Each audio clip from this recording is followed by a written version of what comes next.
event to. Handa po akong humarap sa anumang patas at walang pagkiling na investigasyon sa anumang kamalisyoso, walang pinanghahawakan at nababairan na maliwanag pa sa araw ng politika.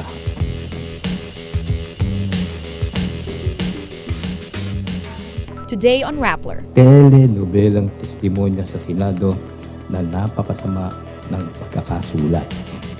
Vice President Jejomar Binay lambasts his critics, calling their testimony a poorly written telenovela.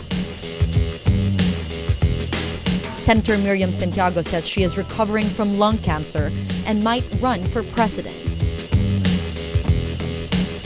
And 186 Malaysia Airlines cabin crew resign. Hello, I'm Natasha Gutierrez. Welcome to Rappler, your social news network. Vice President Jejomar Binay faces allegations he received kickbacks from the construction of an allegedly overpriced parking building in Makati, but he does it on his own terms. Instead of facing a Senate probe, Binay holds a press conference Wednesday. The Vice President claims Makati even saved 200 million pesos or $4.57 million. He calls the testimony of disgruntled former ally Ernesto Mercado and statements of political rivals in the Senate a badly written telenovela. Telenobelang testimonya sa Senado na napakasama ng pagkakasulat. Binay says the price of the 11-story building was not 2.7 billion pesos or $61.8 million as claimed by Senator Antonio Trillanes, but 2.4 billion pesos or almost $55 million. The actual cost turned out to be only 2.2 billion pesos or just a little over $50 million. Binay did not present documents but says the city government's records are the best evidence. Binay also hits accuser Senator CAYETANO, who said facing of the Makati buildings are irregular because faces were added without knowing the final cost. Facing refers to the staggered construction of building projects. Yung sinasabi mo is according to Senator CAYETANO. Sila mismo nagpe-pacing din, makakala mo. Sila din nagpagawa doon sa kontratista namin. Hindi naman bawal yun in the first place, yung pacing. Binay and his son Makati Mayor Junjun Binay are accused of overpricing Makati City Hall Building 2 by almost 2 billion pesos or $45.8 million. The building was first constructed in 2007 when the elder Binay was mayor and was finished in 2013 when his son took over. Binay is the leading candidate for the 2016 presidential elections. Cayetano and Trillanes are also eyeing the presidency. Presidential spokesperson Edwin Lacierda says as a member of Aquino's official family, the vice president still enjoys the trust and confidence of the president. Cavite Governor Jonvic Remulla is Vice President Jejomar Binay's new spokesperson for political affairs. Remulla says he already told Nationalista Party President and former Senator Manny Villar he's leaving NP to join Binay's new political party. I believe in the Vice President. I believe in his vision for the country. I believe in what he can do, what he did in Makati, he can do for the entire country. I believe in his sincerity. I believe in his integrity. And I think that he is the most qualified person to be President of the Republic in 2016. Remulla adds he will push for vote-rich Cavite to support Binay in 2016. He says there will be no conflict between his role as governor and as Binay's spokesman. Remulla says he will talk about Binay's views while UNA spokesman Toby Tiangco will be discussing the broader political spectrum. Binay retains his, quote, overall spokesman Joey Salgado, whom Remulla calls the guidance counselor. Remulla says the Senate probe led by former party mates Antonio Trillanes and Alan Cayetano is not credible. I can say now that I am 100% definite that it is politically motivated. I think it is part and part of their political plans. I think they have some, if they do pursue their political ambitions, this helps them. And they are using the Senate as an unfair playing advantage against anyone. More than a month after announcing she has stage 4 lung cancer, Senator Miriam Santiago says she might seek the presidency for the second time. Santiago took her cue from constitutional expert Father Joaquin Bernas, who said in a TV interview that President Benigno Aquino should no longer seek a second term and give Santiago a chance. Santiago says she will run if there are enough supporters such as Bernas. Santiago also says latest results show her tumor is shrinking and her cancer cells are, quote, waving the white flag. Santiago ran for president in 1992 and lost to Fidel Ramos. In a Pulse Asia survey conducted June 24 to July 2nd, Santiago ranked 4th among possible presidential contenders, tied with Interior Secretary Mar Rojas and Senator Cheese Escudero with 7%. Vice President Jejomar Binay led the poll with a 41% rating. Senator Pia Cayetano slams real estate developer DMCI Homes Wednesday during an on-site inquiry on the controversial Torre de Manila. Cultural activists say the high-rise building would ruin the view of the Rizal Monument from the Bayside. Legal counsel Roel Pasio explains DMCI Homes obtained zoning and building permits from the Manila city government in 2012. Critics say the construction violates the city's zoning laws, which require a floor-to-area ratio of only 4. The Torre de Manila has a floor-to-area ratio of 7.79. Pasha says DMCI assumed the building permit was enough, but Cayetano says she doubts DMCI Homes is a builder in good faith. Cayetano chairs the Senate Committee on Education, Arts, and Culture. She says the ongoing Torre de Manila construction is, quote, disrespectful to the historic and cultural. Even with the suspension of the construction in November 2013, the Manila city government green-lighted the project in January 2014. City officials say the go signal was given because Manila Mayor Joseph Estrada did not want to antagonize investors. Cayetano says she may recommend demolition of Torre de Manila. An independent team tapped to do a safety audit on the MRT-3 will start work on Wednesday. Transportation Secretary June Abaya said the independent team from Hong Kong's Mass Transit Railway will inspect the physical structure, rolling stock, and performance of the existing maintenance provider. The safety audit will not cover MRT-3's manpower, which was blamed for the train derailing that injured at least 36 people last August 13. The foreign team will be conducting the audit for a month.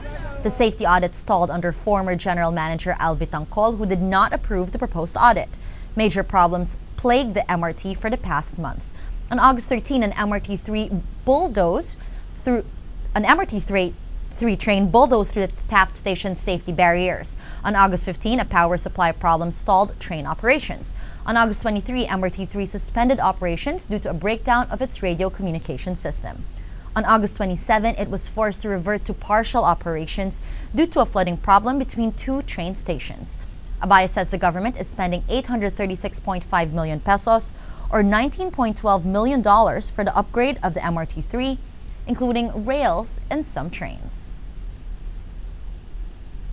Filipino businessmen take part in the Ice Bucket Challenge against amyotrophic lateral sclerosis, or ALS. Billionaire Andrew Tan goes first. I support the important cause of the AOS Association to promote awareness about Lou Gehrig's disease. That is a threat to humanity. That's why I'm here to take this Ice Bucket Challenge, and at the same time, I will make a donation to the movement.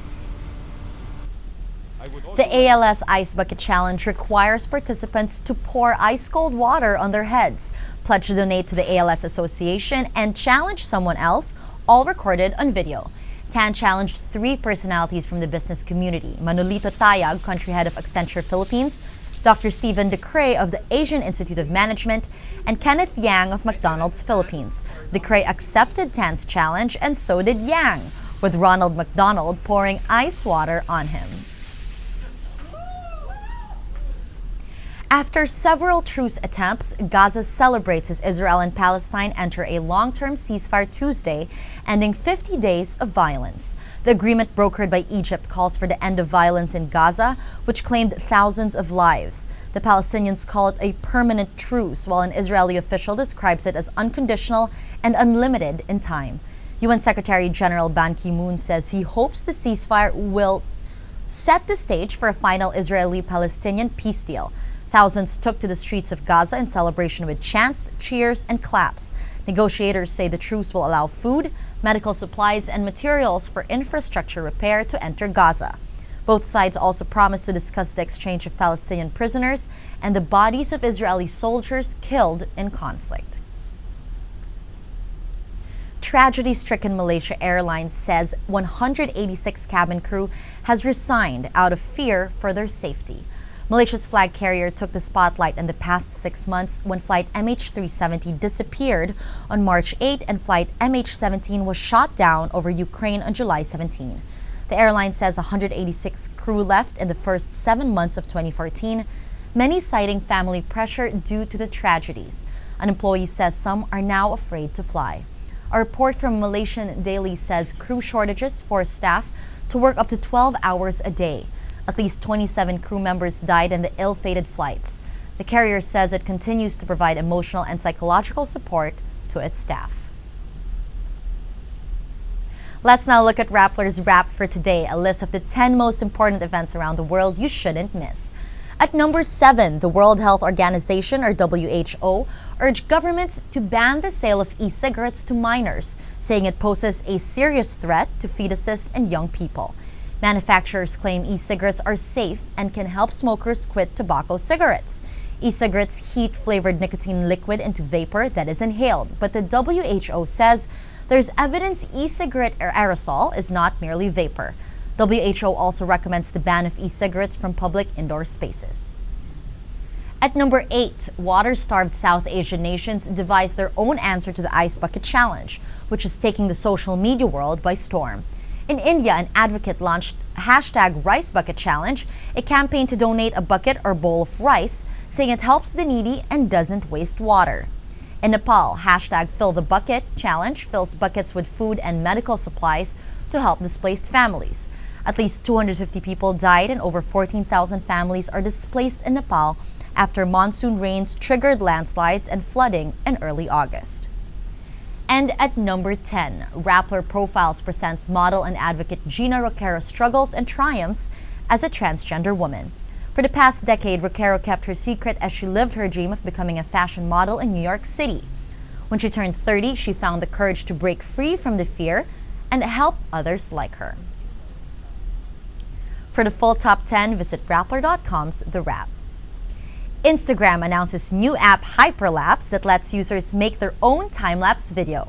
The app allows users to create the same cinematic time-lapses without the need for expensive software. Hyperlapse currently only works for Apple users with iOS 7 and up. Every story on Rappler has a mood meter, which gives you 8 emotions to choose from. Click how you feel and your vote comes down to the mood navigator in the middle of the front page, which crowdsources the mood of the day. It also gives you the top 10 stories with the most clicks.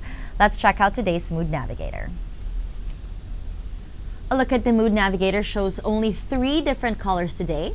Let's start with a green circle right here in the middle. Recovering Miriam might run for president. This was on today's newscast. This has 91% of readers feeling happy, while 7% say they're amused. Over to the left, one of 5 red circles. This is our top story in today's newscast. Binay says MAKATI even saved 200 million pesos from the building. This has 86% of people feeling angry, 4% say they're happy, and 4% say they're annoyed. And right in the middle, still the biggest circle, also from yesterday, an open letter to Malaya de la Cruz, who is a member of Iglesia Ni Cristo. This has 53% of people saying they're annoyed, while 38% are happy. All these stories contribute to the mood of the day. Today, most people are annoyed. That's Rappler's newscast for today, Wednesday, August 27, 2014. Visit Rappler.com and watch our newscast Monday to Friday. Tell us how you feel in our mood meter and help us crowdsource the mood of the day. I'm Natasha Gutierrez. As we say at Rappler, tomorrow begins today.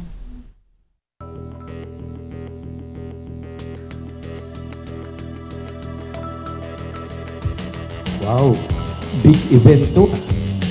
Handa po akong humarap sa anumang patas at walang pagkiling na investigasyon sa anumang kamalisyoso, walang pinanghahawakan at nababairan na maliwanag pa sa araw ng politika.